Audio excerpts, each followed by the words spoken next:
Assalamu alaikum wa rahmatullahi wa barakatuh. Alhamdulillah Rabbil Alameen. Wassalatu wassalamu ala rasulihil amin. Sayyidina wa habibina wa shafi'ina wa maulana Muhammad wa ala alihi wa sahbihi ajma'in.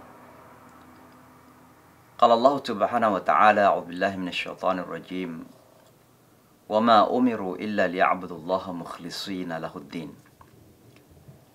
And Rasulullah sallallahu alaihi wasallam said, إنما الأعمال بالنيات.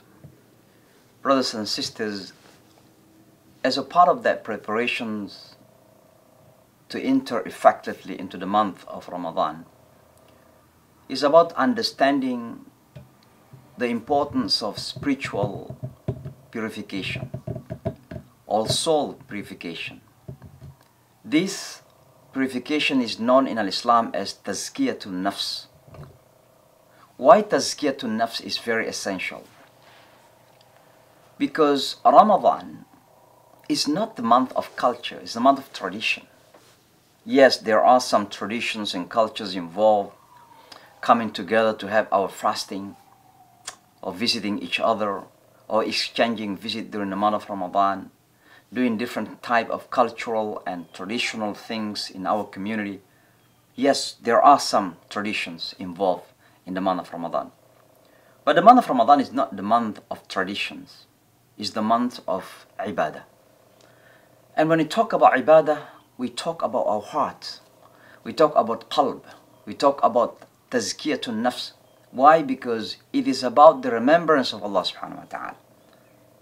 When we do our fasting, it's not about just ignoring our food. It is not about abandoning our drink or any dunya pleasure. But it is about connecting ourselves to Allah subhanahu wa ta'ala. Why it is so important in terms of our connection with Allah subhanahu wa ta'ala to purify our soul, to make our souls healthy and clean. Why? Because none can come closer to Allah subhanahu wa ta'ala without being clean.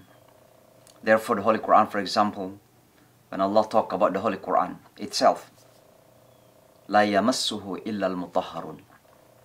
Even the words of Allah, the Holy Quran, no one can touch it. In other words, that the Quran doesn't touch the heart of those people who are dirty, who have some najasat in their heart.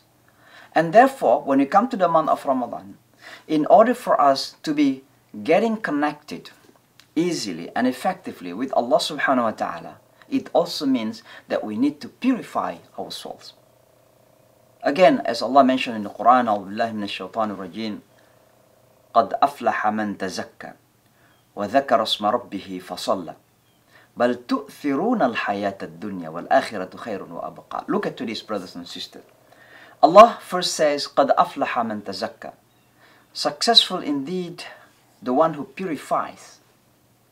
This is purification of soul. The one who is doing tazkiyat. Why? وَذَكَرَ اسْمَ رَبِّهِ فَصَلَّى. And he remembered his Lord and prayed. What does it mean? No one can remember Allah subhanahu wa ta'ala, and no one can do salat, in other words, do connection with Allah. There is no connection with Allah without قَدْ أَفْلَحَ مَنْ تَزَكَّى, tazkiyah. And therefore, to enter into the month of Ramadan effectively, we must prepare our spirituality. We must do some tazkiyat. Therefore, it is very important to ask for forgiveness from Allah subhanahu wa ta'ala, to come closer to Allah subhanahu wa ta'ala, to do fasting during the month of Sha'ban, for example. It's a part of preparation.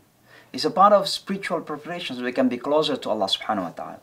But there are two things that I'd like to underline as the pillars of ibadah, that for this psalm to be accepted, there are two things that we have to fulfill. Number one, the importance of intention, the importance of niyat. Because إِنَّمَا الْأَعْمَالُ بِالنِّيَاتِ. Every deed will be accepted based on the intention. And number two, knowledge, the importance of knowledge, because we have to know how to do it according to the sunnah of Rasulullah sallallahu alaihi wasallam. May Allah subhanahu wa ta'ala accept our fast. May Allah subhanahu wa ta'ala continue to bless us and forgive our sins. Wassalamu alaikum wa rahmatullahi wa barakatuh.